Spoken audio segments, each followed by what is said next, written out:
We kick things off at the absolute climax of the story.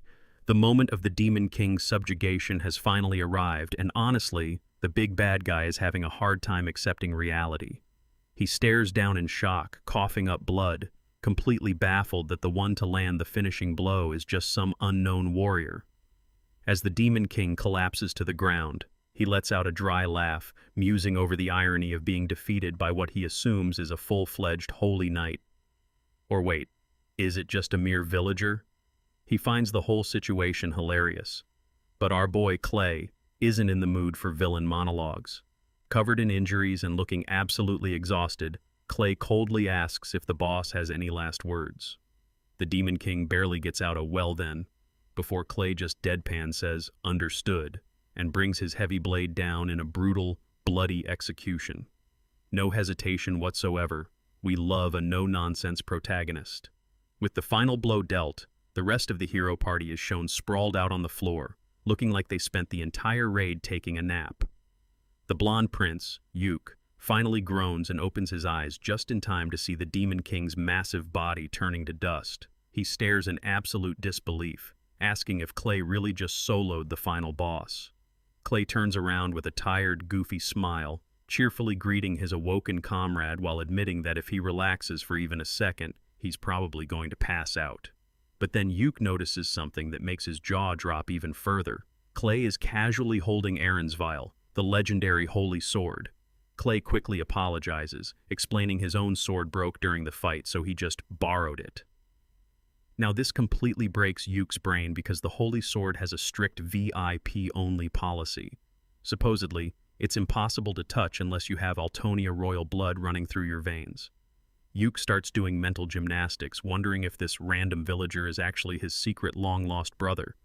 But before we can get a dramatic family reveal, the sword aggressively sparks and burns Clay's hand, forcing him to drop it with an "ouch." Guess the sword's royal DNA scanner just had a slight lag.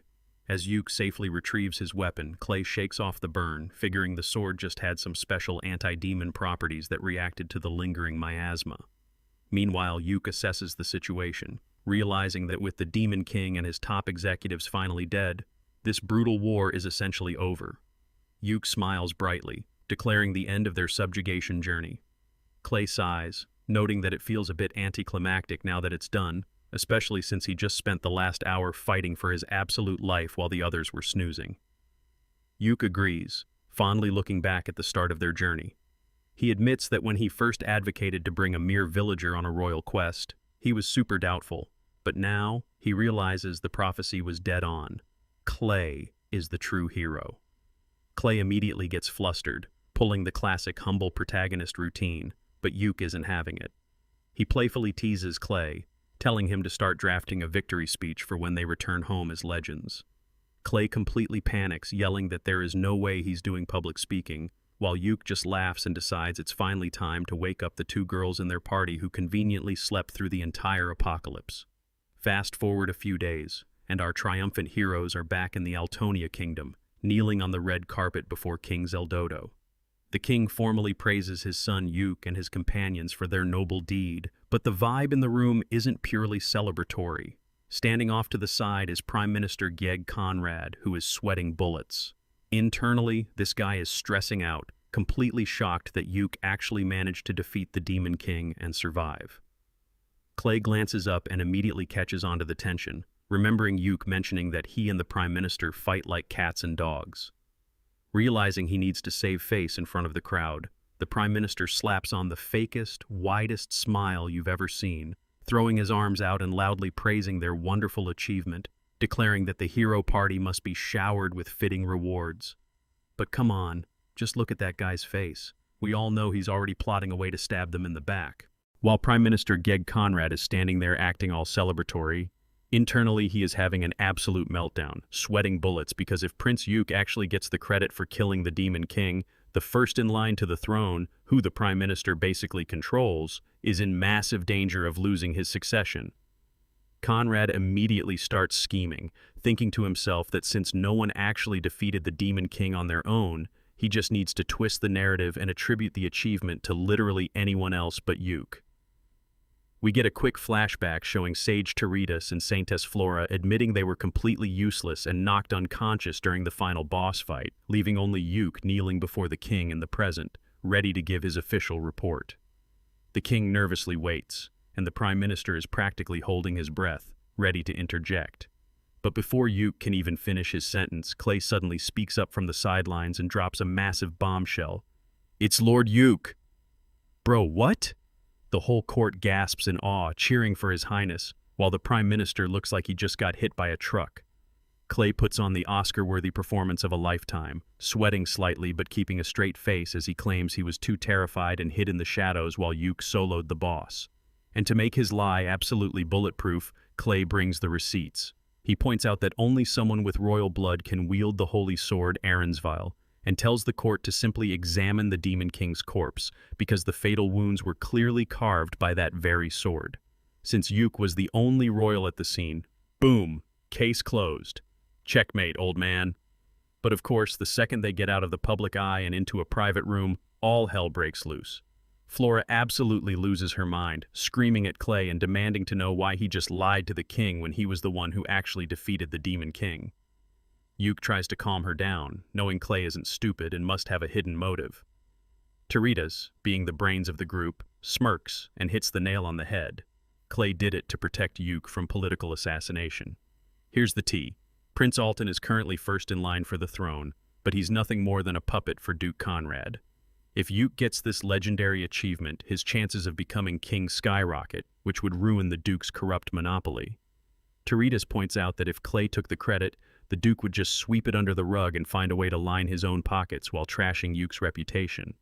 But Clay? He looks at Yuke with this incredibly genuine, gentle smile, knowing that handing Yuke this achievement turns it into the ultimate weapon to ascend the throne, allowing Yuke to fulfill his dream of creating a peaceful country for everyone. Yuke is visibly moved, realizing Clay just committed casual treason purely for his sake. However, Clay, being the absolute tsundere he is, immediately gets flustered and tries to play it off, loudly claiming he just pushed the credit onto Yuke because being a famous hero sounds like a massive pain in the neck and he just wants an easy life. "Sure, Clay, whatever helps you sleep at night." Yuke just chuckles warmly, knowing exactly the kind of selfless guy Clay really is. Flora finally gives up, loudly declaring that she won't say another word about it and promising to back Yuke up, but she asks the million-dollar question. If Clay is yielding the seat of the hero, what the heck is he going to do now? Clay's expression turns completely serious as he admits there's something he's been wanting to try for a while now. Standing before a mental image of some incredibly creepy twisted trees, our former villager drops his next insane goal. Since the demonic lands are said to be the most dangerous place in the entire world, he wants to go there and pioneer the borderlands. Oh boy, out of the frying pan and straight into the absolute worst fire imaginable. Flora and Yuke instantly lose their minds, yelling in unison because the Borderlands are literally an untamed frontier where massively powerful great demons run rampant. But Clay has done his homework and pulls out the ultimate legal loophole. He explains that according to international law, any undeveloped land the kingdom abandoned due to extreme danger can be legally claimed by whoever pioneers it with their own two hands. Yes, this absolute madman wants to walk into a demon-infested apocalypse just to get some free real estate. Yuke and Teritas confirm that the ancient law is technically still valid, even though literally no one has ever survived trying to claim it. But Clay isn't doing this for power, money, or glory. With a soft, genuine smile, he explains that since his friends are now world-famous heroes, they won't be able to relax anywhere in normal society without getting mobbed. So, he wants to use his overpowered abilities to build a private, peaceful sanctuary in the middle of nowhere where they can all hang out and take their time without being bothered. It's such a wholesome, selfless reason that Flora, Teritas, and Yuke can't help but soften up, agreeing to support his crazy dream while admitting they'll definitely be lonely without him around. But right as they're sharing this touching, emotional moment, the door practically explodes off its hinges. A massive mob of frantic nobles and officials floods the room, instantly swarming the trio. They're shouting over each other about royal celebration arrangements, urgent pilgrimage rituals, and Magic Academy recommendations. Ah yes, the true final boss of any fantasy world, bureaucratic paperwork. Flora and Teritas sigh in exhaustion, realizing their free time is officially dead and gone. Seeing his friends instantly buried under a mountain of VIP duties, Clay awkwardly sweats drops, muttering that being a hero looks like a massive pain before quietly slipping out the back door unnoticed. As Clay walks alone out of the castle gates and into the open countryside, the post-adventure depression hits him hard. He tries to rationalize it, telling himself that he's just a normal villager whose journey is over, and he didn't want to bother them with formal goodbyes when they have such important royal roles to fulfill. Looking back at the kingdom's towering walls, he reminisces about all the chaotic times they fought, camped, and laughed together. Feeling a deep, heavy sense of loneliness, he gazes up at the sky and mutters out loud that they've suddenly become quite distant. But then, Teritas bluntly repeats his edgy little monologue right behind his ear. Clay absolutely jumps out of his skin, spinning around to find Yuke, Flora, and Teritas standing right there in the middle of the dirt road. He stammers, panicking and asking why they aren't at the castle, but Yuke just smiles brightly, saying of course they came to see him off. Flora immediately gets right up in Clay's face, scolding him for needlessly holding back his feelings and trying to sneak away quietly because she can read his stubborn mind like an open book. Clay is incredibly touched but worries they'll get in massive trouble for ditching their political duties. Flora admits that dodging the politicians was actually incredibly stressful on her nerves, but Yuke confidently laughs it off, claiming that compared to fighting the Demon King's top executives, skipping a little work is an absolute breeze. Looking at Clay with absolute sincerity, the prince tells him that no matter what happens or how busy they get, they will always come to see him off because he is, and always will be, their most irreplaceable comrade. Overwhelmed by the sheer warmth of his friends, Clay doesn't even say a word. He just dives forward, wrapping all three of them in a massive, tight group hug. Caught completely off guard but smiling softly, they hug him back. With a gentle, deeply grateful smile, Clay thanks them for everything and tells them to stay safe. And with that beautiful, heartwarming send-off, our ridiculously overpowered ex-villager turns toward the dangerous, demon-infested mountains, waving goodbye to his best friends as he sets off on his brand-new journey to build the ultimate retirement resort. Cut to our boy Clay roughing it out in the wild, casually boiling some soup over a campfire and noting that he's only about 2 days away from his absolute nightmare of a retirement home, the Borderlands. Suddenly, a scream interrupts his peaceful camping trip. He dashes through the trees and spots a classic fantasy trope, a merchant wagon getting absolutely swarmed by a pack of massive forest wolves.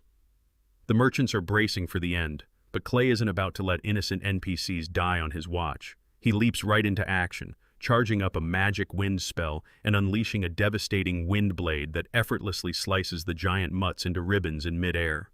Just casual, overpowered villager things, you know? The merchants are beyond grateful, with the father introducing himself as Glanz, traveling with his adorable daughter Rita, and mentioning they're on their way back from the capital to Emeru village. Clay's ears perk up because Emeru is literally the closest human settlement to the Borderlands. Glanz asks what a guy like him is doing all the way out in the middle of nowhere, and when Clay casually drops that he has business in the Borderlands, Glanz looks at him like he just grew a second head. Instead of trying to explain the absolute horrors of the place, Glanz gets this grim look and tells Clay it's probably faster to just show him. Meanwhile, while Clay is getting his real estate tour, we cut back to Orthonia Castle, where Prince Yuke is trying to enjoy a peaceful cup of tea on the balcony. Naturally, his peace is completely ruined by the arrival of Duke Conrad, the corrupt political mastermind we met earlier. The Duke puts on this sickeningly sweet fake smile, praising Yuke as the hero of salvation who defeated the Demon King. But then the pleasantries drop entirely. Conrad's eyes narrow as he steps closer, dropping the act and straight up asking Yuke if he actually defeated the boss. Yuke plays dumb, but Conrad has done his homework. The Duke points out that while the corpse brought back was definitely butchered by Yuke's holy sword, nobody has ever actually seen the Demon King's true face. For all they know, Yuke could have just murdered some random, unlucky traveler and passed the corpse off as the big bad. Conrad's smug face is practically begging for a punch here. To prove Yuke's true power to the masses, Conrad proposes a grand, public mock battle in a massive arena against 3 S-rank adventurers, guys who are literally known for possessing enough power to solo entire armies. Yuke starts sweating bullets. internally panicking because Conrad's deduction is 100% correct.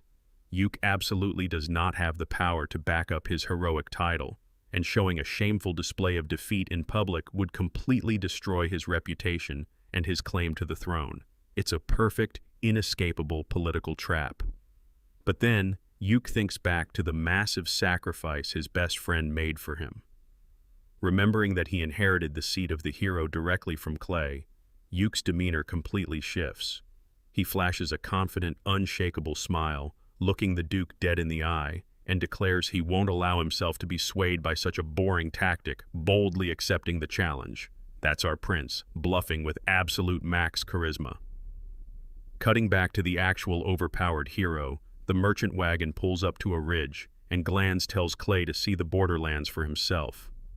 Clay looks out, and his jaw just drops. Looming over the horizon is this colossal, terrifying, twisted black tree structure that looks straight out of a nightmare, radiating pure dark energy just beyond the edge of civilization. The sheer scale of the demonic roots makes the wagon look like an ant. But instead of running away screaming like a normal person, Clay just breaks into a sweaty, adrenaline-fueled smirk. Staring down the most dangerous, untamed frontier in the world, he just chuckles and says, "Pioneering borderlands, this is going to get interesting."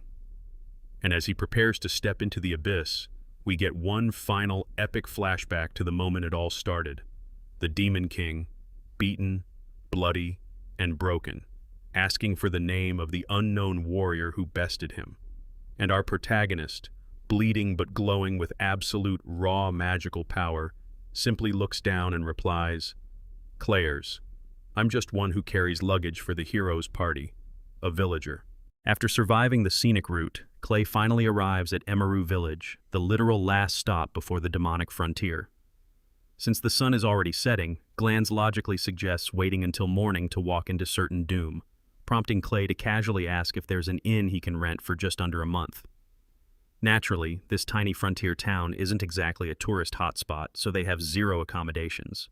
However, Rita immediately steps up, eagerly clapping her hands together and inviting him to stay at their house. Clay instantly gets adorably flustered, sweating because apparently mercilessly executing the Demon King is easy, but cohabitating under the same roof as a cute girl his age is where he draws the line. But Glanz warmly insists, wanting to properly repay the guy who saved them from becoming Wolf Chow, so Clay humbly accepts, just until he can build his own base camp. Cut to the next morning, and our hero gets to enjoy a peaceful wake-up in an actual bed, a nice change of pace from sleeping in cursed dungeons. He heads downstairs where Rita has whipped up an absolute feast of a breakfast to show her gratitude. Clay is completely mesmerized, his eyes lighting up as he takes a bite of the most incredibly fluffy, freshly harvested potatoes he's ever tasted. While they're enjoying the cozy meal, Glanz finally asks the million-dollar question. What exactly is Clay's business in the most dangerous place on Earth? Without missing a beat, Clay flashes a bright, cheerful smile and states, "I came to develop the borderlands." Glanz and Rita practically freeze in shock. Rita totally panics, reminding him about the unbelievably powerful, nightmarish beasts roaming around out there. Glanz sweats, admitting that as a frontier local, he once dreamed of developing the land too, but quickly gave up after realizing it was basically suicide. Clay just casually keeps eating his soup, totally unfazed, and reminds them that he's pretty confident in his skills. After all, they saw him effortlessly shred those giant wolves yesterday. Glanz admits that magic was absolutely next level, leading Rita to excitedly assume that Clay must have been blessed with some insanely overpowered, top-tier skill seeds.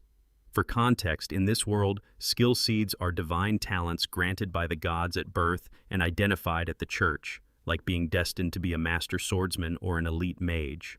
So, naturally, Clay must have a legendary combat seed, right? Wrong. Clay just closes his eyes, smiles, and drops the truth. His only two skill seeds are appraisal and mimicry. Total silence hits the room. Glanz and Rita are dumbfounded because those are basically the most mundane, mediocre, entry-level NPC skills you can possibly get. Clay totally downplays his own overpowered nature, shrugging and claiming it just means he's slightly better at evaluating items and a bit faster at copying things he sees. But then, looking out the window with a soft, genuinely confident smile, The former villager drops some deep, hard-hitting life wisdom. He explains that skill seeds only reveal raw potential, but how your life actually turns out is entirely up to your own hands. Noting that most people don't even work in jobs related to their divine talents anyway, he proves that even if you're born with the most common, boring skills imaginable, if you apply enough crazy effort and out-of-the-box creativity, you can carve out absolutely any path you want in life, including apparently soloing the final boss of the world and gentrifying the apocalypse. All right, breakfast is over and it's time for our overpowered villager to actually get to work. Clay stretches, pumps himself up, and declares it's time to head out and scout the borderlands. But the moment he steps out onto the dirt road, a local kid with spiky blonde hair and a massive attitude problem aggressively blocks his path. This village kid gets right up in Clay's face, angrily demanding to know how he managed to worm his way in with glands. Clay is completely unfazed, calmly noting to himself that this kid must be naturally wary of outsiders. He tries to play it cool, saying he wasn't trying to trick anyone, but the kid isn't having it. He aggressively grabs Clay by his tunic, screaming that even if Glanz's family accepted him, the rest of the village absolutely won't, especially him. Glaring with pure hostility, the kid yells that there's no place for outsiders here and tells Clay to just get out. Clay doesn't fight back or get angry. He just sighs, noting that the kid really hates his guts. As he walks away, he notices the other adult villagers shooting him incredibly suspicious, sideways glances while they work. But honestly, Clay totally gets it. With a mature shrug, he figures that since literally no one has ever been crazy enough to try moving this close to the demonic borderlands before, it's only natural for a tight-knit frontier community to be paranoid. He decides he'll just have to slowly win them over since they're going to be neighbors. Moving on from the village drama, Clay wanders into the nearby woods, noticing it feels like a perfectly normal, peaceful forest, just like Glanz said. He doesn't sense any monsters, and it seems like a decent place to gather herbs. But then, he pushes past the final line of trees, and the atmosphere instantly shifts from peaceful nature hike to absolute cosmic horror. Looming right in front of him is the entrance to the borderlands. Massive, abnormal black plants covered in razor-sharp thorns, twisted together like the veins of a dead god. It's so menacing that just looking at it gives off bad vibes. Clay takes a step forward, his boot crunching on the dead gray earth. The moment he crosses the boundary, he realizes that the ambient mana density is so unimaginably thick and toxic that the plants literally withered away. He notes that anyone with even a slightly low mana capacity would drop dead the exact second they stepped inside this zone. This isn't just a dangerous forest, it's an actively hostile environment trying to unalive you. Taking a deep breath, Clay steps fully into the oppressive darkness to test the waters. Right on cue, a massive, hulking shadow blocks his path. Clay activates his completely mediocre appraisal skill, and the glowing blue screens immediately pop up, analyzing the creature. It's a goblin. But wait, Clay is initially confused, thinking that goblins are usually ultra-low-tier trash mobs. However, his appraisal reveals that this specific Borderlands variant has a combat ability of B+, an intelligence of A, and highly fertile traits. This isn't your average level 1 RPG slime. Its combat strength is on a completely different, terrifying level. Figuring this will be a decent warm-up, Clay calmly draws his dagger. But suddenly, the entire pack of mutated goblins snaps their necks toward him, their eyes glowing with lethal intent. Clay genuinely breaks a sweat, absolutely shocked because he was actively suppressing his presence using high-level stealth, yet they instantly pinpointed him anyway.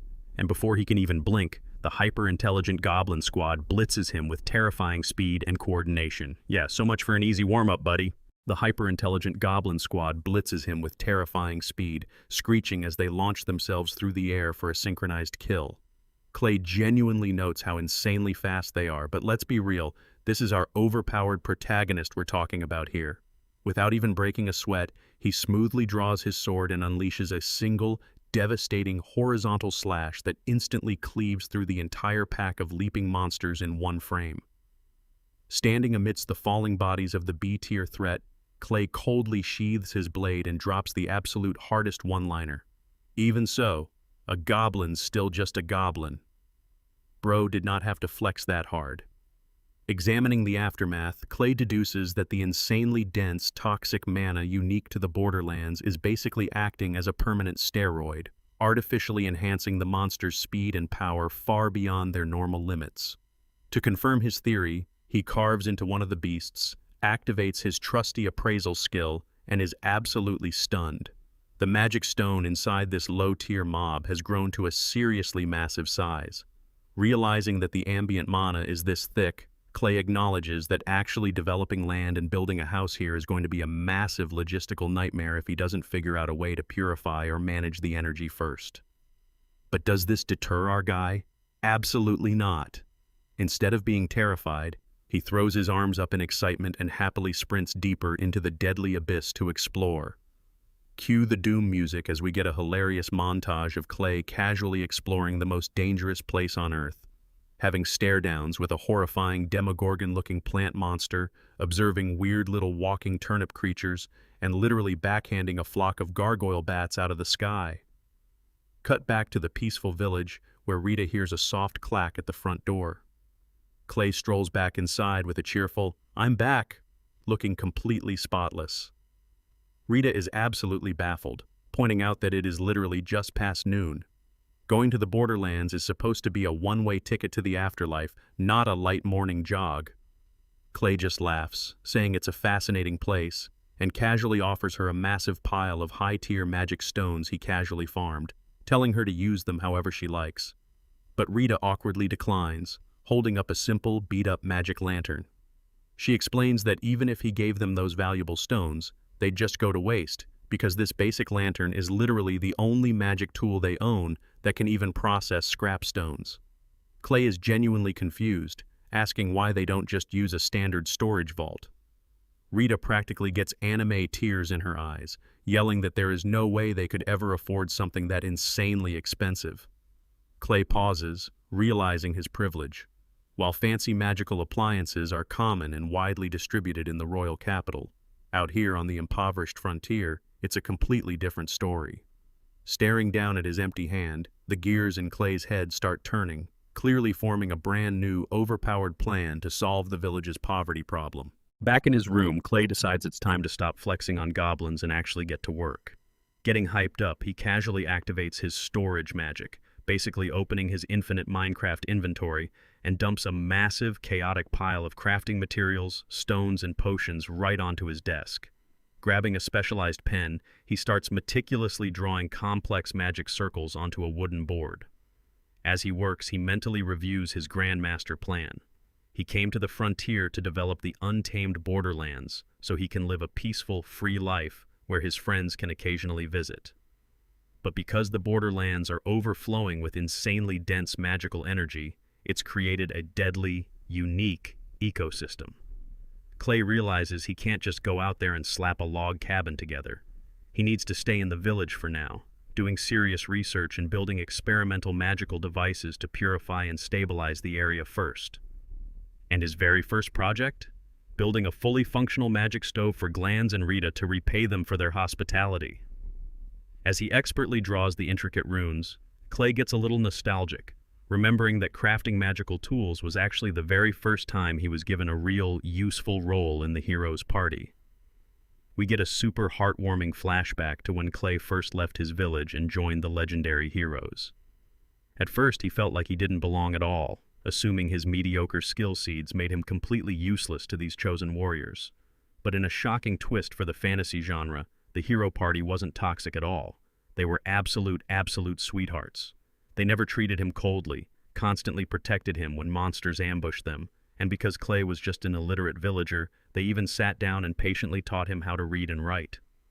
For a guy who had been completely alone his entire life, just waking up to Yuke's bright smile and sharing a warm, noisy breakfast around a campfire made him happier than anything else in the world. Clay admits he didn't actually care about saving the world or slaying the Demon King. His only motivation was a desperate desire to be useful and repay the incredible people who had changed his life. This intense drive to help leads to a flashback within the flashback, showing a younger Clay nervously handing a self-drawn magic circle to Teritas, the party's genius sage. Teritas examines the paper and is absolutely flabbergasted, bluntly stating that elite students at the Royal Magic Academy would need a full year of grueling study just to draw a circle this flawlessly. Clay gets adorably flustered, thinking he did something wrong, but Teritas's brain is rapidly connecting the dots. The sage gets this incredibly intense, wide-eyed stare as he uncovers the absolutely broken loophole in Clay's trash abilities. Teritas explains the insane synergistic effect of having multiple skill seeds. The hyper-detailed, analytical information Clay absorbs through his appraisal skill is forcibly making his mimicry skill far more accurate. The realization hits Teritas like a truck. What if Clay could perfectly imitate literally any Grandmaster's technique just by watching it once? Sharingan, eat your heart out. Teritas gets so hyped that he grabs a sweating, overwhelmed Clay by the shoulders, excitedly declaring that this insanely overpowered skill combo must be the exact reason the prophecy chose a random luggage carrier. Looking Clay dead in the eye, the sage drops the ultimate truth bomb. With this power, Clay possesses the terrifying potential to completely surpass every single one of them. We cut back to the flashback, picking up right where Teritas realized Clay's terrifying potential. Clay is shown literally on his hands and knees, crying and begging the sage, "I'll do anything, what can I do, please, whatever it takes." He was so desperate to repay the heroes for their kindness that he became the ultimate sponge. From that day on, Clay's life became a hectic but incredibly fun training montage. Thanks to his mediocre skills, he perfectly copied Teritas's elite magic, downloaded Yuke's flawless swordsmanship, and mastered Flora's high-tier divine arts. He admits that normally, top-tier adventurers wouldn't just give away their lifelong secrets, but this party happily taught him everything. The beautiful irony here is that Clay literally just wanted to be a helpful support character, but by perfectly copying and mastering the techniques of the world's strongest heroes, he accidentally turned himself into a one-man army capable of soloing the Demon King. Snapping back to the present, Clay stretches his arms, glad he finished his little crafting project before dinner. Stepping outside to get some fresh air, he bumps into Glanz. The merchant asks how his scouting trip to the Borderlands went, and Clay casually mentions that he got a good survey in and took down a few goblins. Glanz absolutely loses his mind, screaming that Borderlands goblins aren't normal low-level trash. They are literally walking A-rank disasters. Clay admits they were pretty strong, which prompts him to ask a very logical question. If the Borderlands are packed with A-rank monsters, what's stopping them from just walking over and wiping out Emiru Village? Glanz calms down and drops a massive lore bomb. The monsters are geographically locked. If they leave the Borderlands, they literally drop dead within a week, or a month at most. Clay's eyes go wide as the pieces finally click together. Remembering the massive magic stone he pulled from the goblin, he realizes it's the mana. The monsters have evolved to use the uniquely toxic, hyper-dense mana of the Borderlands as their life support.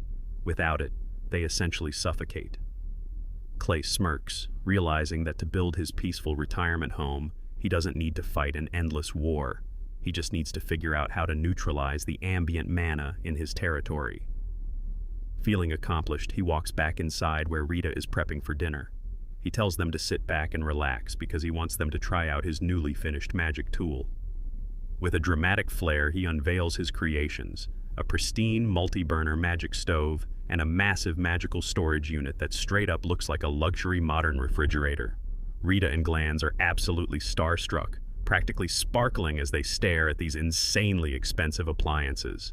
Rita immediately starts panicking, waving her hands and saying she absolutely cannot accept something this valuable, while Glanz insists they are the ones who owe Clay for saving their lives. But Clay just smiles warmly, asking if it's okay to install them here as his rent payment. Looking fondly at the glowing runes, he gently admits that this magic stove was the very first magic tool his master ever taught him how to make. Just look at this guy, saving the world, flexing on A-rank monsters, and solving frontier poverty with wholesome home appliances. Back in the flashback, Teritas drops some genuinely wholesome wisdom, telling Clay that the true purpose of crafting magic tools is to enrich people's lives and make them happy.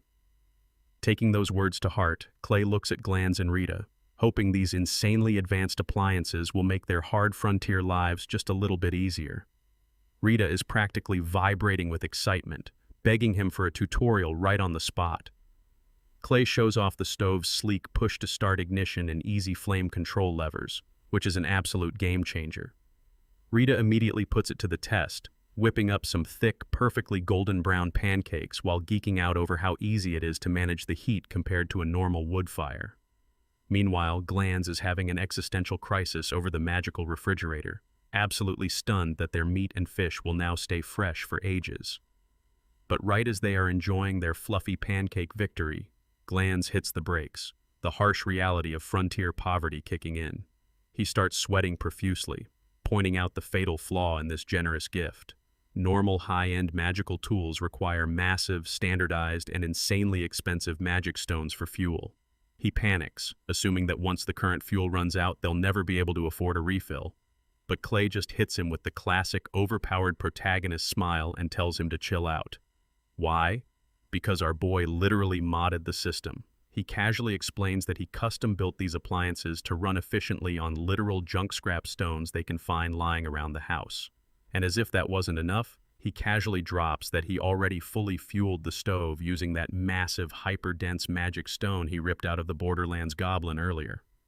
Oh, and just as the cherry on top, Clay mentions that this is a completely unique, custom-engineered model that only he and his master know how to build, meaning not even the wealthiest nobles or the king of the realm own a kitchen setup this good. Glanz and Rita's brains completely short-circuit. Realizing they are now the proud owners of a priceless, epic-making technological marvel, they let out a synchronized scream of absolute shock so loud it literally echoes across the entire village. Cut to the town square, where the locals hear the massive commotion and chuckle, noting how incredibly lively Glanz's house has been since the outsider arrived. A few of the adults, including a tough-looking scarred guy, admit that Clay actually seems like a genuinely decent guy and a great benefactor for the family. But of course, we can't have nice things for too long without a little friction. Lurking just around the corner, listening in on the adults, is that same spiky-haired, angsty village kid from earlier. Glaring daggers at Glanz's house, he stubbornly refuses to buy into Clay's nice guy act. Convinced that this is all a massive trick, the kid grits his teeth and swears to himself that he will expose Clay for the shady fraud he thinks he really is. Looks like our retired world-saving hero is about to face his most annoying challenge yet, dealing with stubborn small-town neighborhood drama. Walking through the woods, our guy notices a not-so-stealthy stalker trailing him. Without even breaking his stride, he casually calls out, "I know you're there, Chiesa." The kid jumps out from behind a tree, absolutely flabbergasted, and demands to know how this sketchy stranger knows his name. Our MC calmly explains that Glanz mentioned Chiesa's dad was a village guard, but Chiesa is already on high alert, aggressively declaring that he has to keep an eye on strangers to protect his home. Trying to be the responsible adult in this situation, our boy warns the kid that they are dangerously close to the Borderlands and tells him to turn back. Chiesa, firmly believing that Glanz is just way too gullible, stubbornly refuses to leave. Realizing he's dealing with a brick wall, our MC just sighs, telling him to at least do his stalking from safely inside the village borders, and turns to walk away. But Chiesa isn't done, he yells out, completely exposing his own teenage insecurities. "You're after Rita, aren't you? As long as I'm around, I won't let you touch her." Ah yes, the classic jealous teenager trope. Our MC gives him the most deadpan look imaginable before smiling to himself, chuckling about the fiery passion of youth, and completely ignoring Chiesa's angry demands to come back and listen to him. Left behind in the dirt, Chiesa starts overthinking. He remembers his dad's strict, terrifying warnings about never entering the forest alone, but he's also seething over the memory of his crush, Rita, completely fangirling over our MC for wiping out a monster horde in an instant. Driven by pure, unadulterated teenage jealousy, Chiesa curses and dashes off into the brush. Meanwhile, our MC is just strolling along, finally putting two and two together. He realizes he's basically the mysterious, overpowered Chad who just inadvertently stole the local boy's crush, so it makes total sense why the kid hates his guts.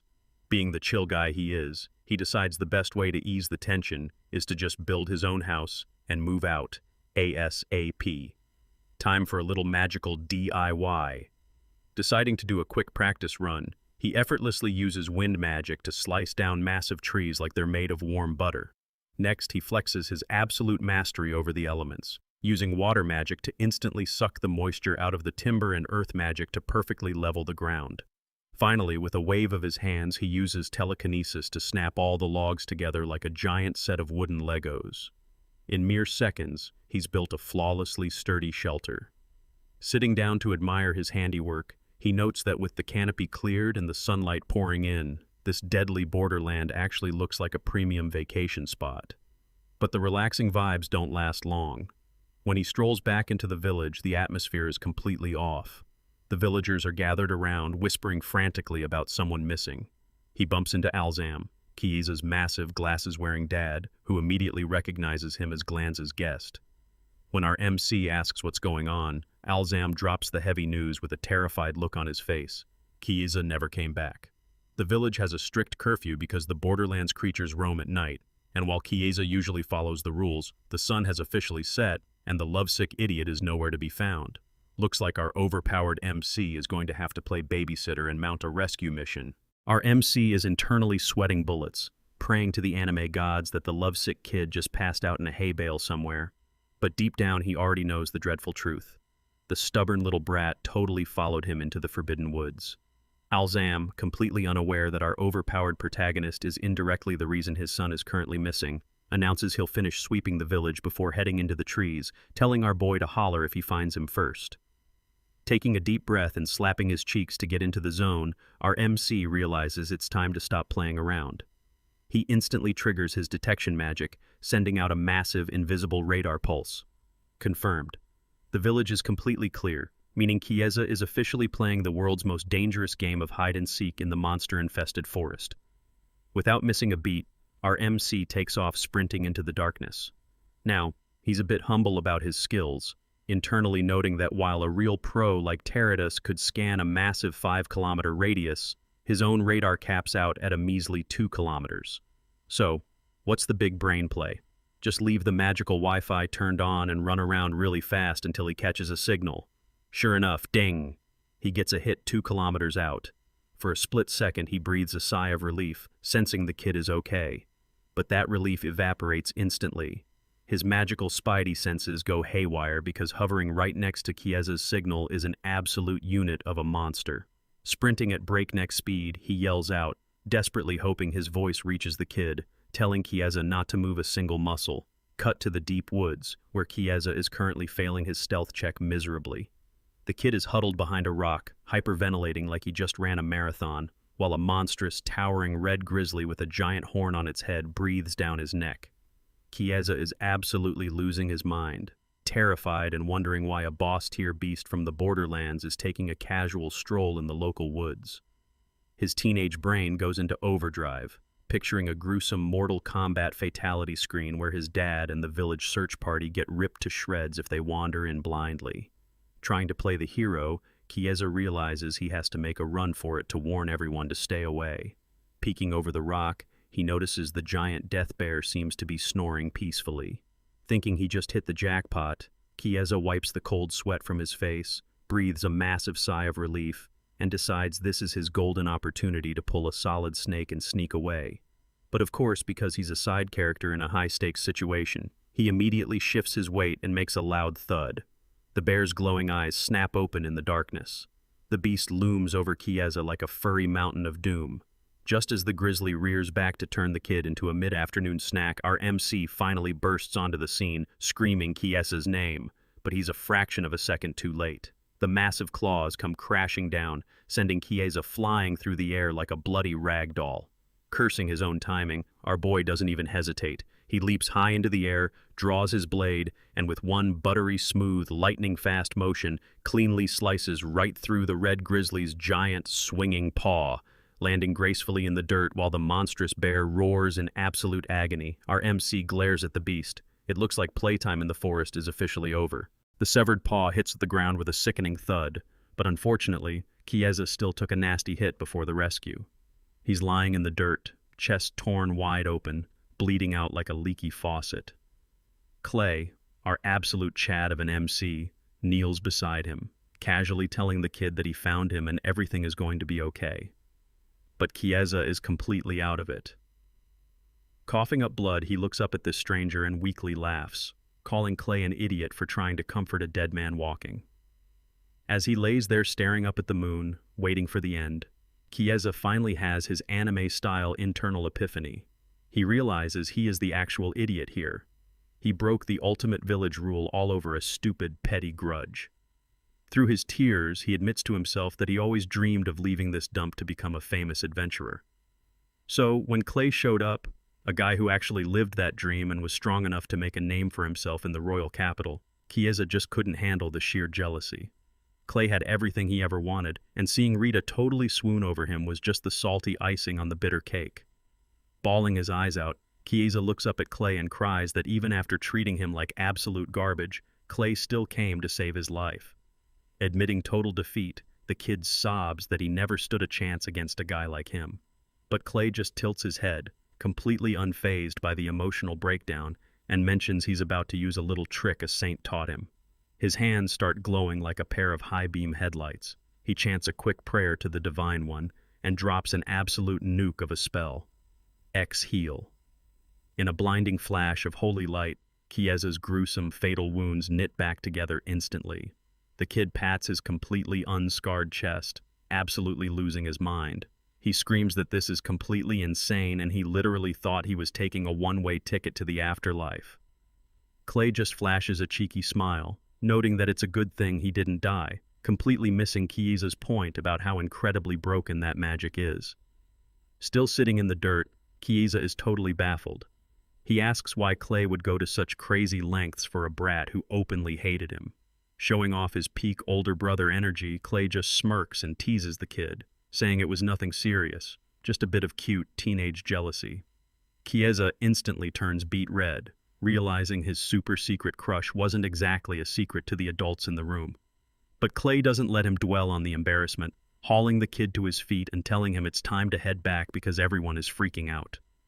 Cut to the village, where Alzam delivers a textbook, tough love, concussive strike to Chiesa's head, screaming at his idiot son for wandering into the woods alone. After the mandatory parental beatdown, the giant lumberjack of a dad turns to Clay, his tough exterior melting as he sincerely thanks him for bringing his boy back alive. But the emotional reunion is quickly interrupted by the absolute uproar of the villagers.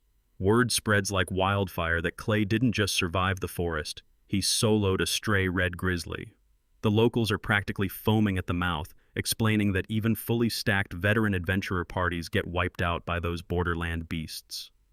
Alzam asks if Clay managed to grab the monster's magic stone, probably expecting a little shiny pebble.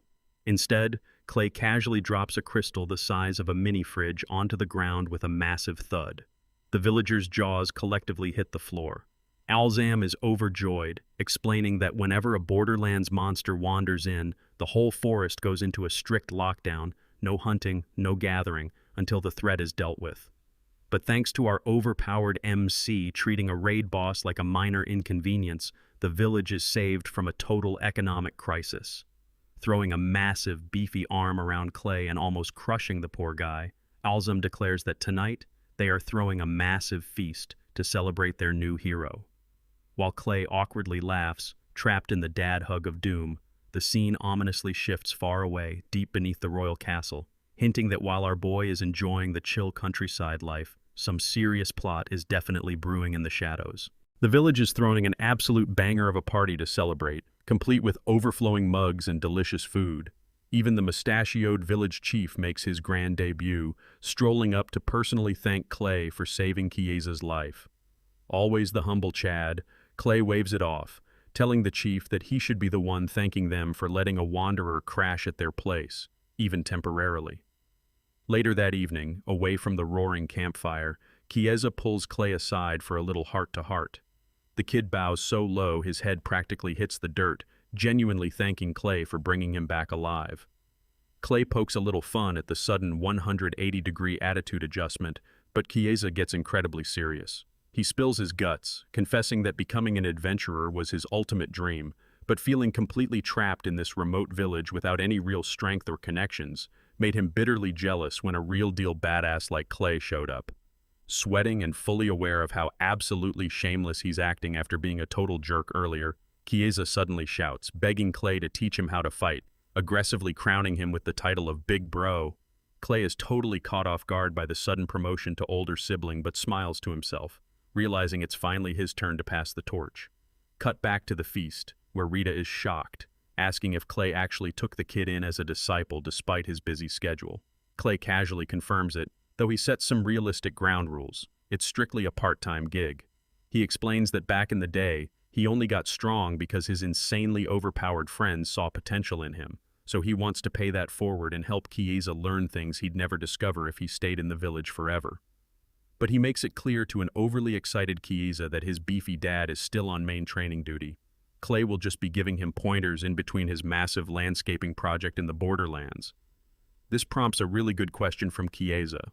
Why exactly is Clay trying to develop the most dangerous, monster-infested forest on the continent?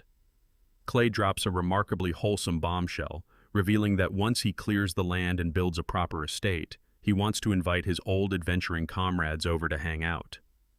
Rita rightfully points out that anyone who considers a literal death zone a relaxing vacation spot must be completely unhinged. Clay just laughs fondly, saying it's the only way he can repay them for everything they've done and promising the kids they'll definitely be surprised when they meet them, leaving Chiesa eagerly anticipating the arrival of these absolute mad lads. Fast forward to the next morning, Clay heads back into the borderlands to admire the sweet little clearing and wooden shelter he built yesterday. But when he arrives, his jaw drops. The path is completely gone, swallowed up by a massive, towering wall of ancient-looking trees. At first, he thinks his internal GPS is broken, but when he inspects the dirt, he discovers the terrifying truth. The soil itself is basically a giant magical battery, packed with an absurd amount of latent mana that's hyper-accelerating the vegetation's growth. The fact that this dirt can grow a massive forest overnight is some next-level druid nonsense. Wondering how the heck he's going to deal with super-powered fertilizer, he gets a flashback to his adventuring days. He remembers watching a sage channel her own mana into barren farmland to act as magical nutrients for failing crops. Using that big brain of his, Clay realizes he just needs to pull a reverse Uno card on that spell. If adding mana makes plants grow, then sucking the mana dry should permanently stop the endless forest respawns. Pumped up to test his big brain theory, he fires up a massive, glowing magic circle, reverse engineering the sage's technique while simultaneously creating a spell to safely burn through the massive amounts of energy he's about to absorb. And just like that, our MC rolls up his sleeves and begins a grueling 3-day marathon of magically vacuuming the dirt. Just as Clay is settling into his crazy solo deforestation project, Chiesa's dad, Alzam, comes stomping into the dangerous woods. The big guy heard about the development plan from his son and figured he'd lend some heavy muscle as a thank you for the whole saving his kid's life thing. Internally, Alzam is sweating a bit, assuming Clay is way over his head trying to solo the borderlands, and plans to just play bodyguard until the arrogant kid inevitably gives up. But when Clay leads him into the clearing, Alzam's jaw practically unhinges and hits the dirt. Sitting right there in the middle of the death forest is a massive, fully constructed, beautiful 2-story house. Clay rubs the back of his neck, feeling a little guilty. The big guy walked all the way out here for nothing and casually mentions the job is already done. Before Alzam can even process this absolute architectural speedrun, Clay cheerfully asks him to brew some tea since he's officially house guest number 1. Still reeling from the shock, Alzam tries to inject some basic common sense into the situation, frantically yelling that building a nice house is totally pointless because the freakishly fast-growing trees will just respawn and crush it in no time. But Clay just flashes a smug, protagonist smile, declaring that he already patched that little bug in the ecosystem. Rolling up his sleeves for a quick magic tutorial, Clay explains his massive anti-weed system. First, he clears the land. Then, he slaps down 2 stacked, ultra-complex magic circles on the ground. The bottom one acts as a giant magical vacuum, aggressively sucking the latent mana straight out of the supercharged soil. But since you can't just store all that raw energy safely, the top circle acts as an exhaust pipe, continuously burning off the absorbed mana into the atmosphere. With a wave of his hand, Clay activates the setup, and a literal tornado of pure magical energy erupts into the sky like a DBZ character powering up. Alzam is completely and utterly terrified, watching this kid casually manipulate a natural disaster. When the lumberjack nervously asks if this is actually safe, Clay just gives him a dark, chillingly confident look, stating that if anything ever goes wrong, he'll just crush it with his own two hands. Alzam can only laugh nervously, realizing this chill countryside dude is actually scary as hell. But it turns out they aren't alone in the woods. Deep in the creeping shadows of the tree line, a monstrous, shadowy figure has been silently watching Clay for a whole week. This mysterious local isn't exactly thrilled about the new landscaping project, ominously deciding that if this overpowered human threatens their territory, they'll have absolutely no choice but to throw down. Meanwhile, miles away from the dirt and trees, the actual main plot is thickening at the Royal Magic Academy. Inside the faculty wing, Clay's old brainiac buddy, Teritas, is having a serious tea time with a gorgeous, incredibly stressed-out blonde woman. They're discussing a massive security breach. 4 days ago, an intruder slipped into the royal castle's underground vault. While nothing was physically stolen, the blonde highly suspects the target was the Demon King's corpse, which is currently being kept fresh on ice by a time-freezing spell. Teritas logically points out it's just a magicless dead body at this point.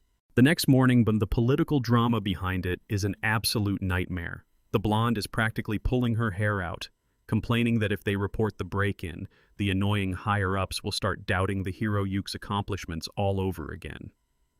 She dramatically flops onto the table, whining about how they supposedly achieved world peace by defeating the Demon King, only to immediately dive right back into messy human politics and forced political marriages pushed by the church. Teritas, sipping his tea like a cynical philosopher, reminds her that humans will always find a stupid reason to fight each other. Utterly exhausted by being used as a pawn in a game she hates, the blonde stares longingly out the window, her heart aching for the one guy who always kept things delightfully simple. Deep down, she just really, really wants to see Clay again.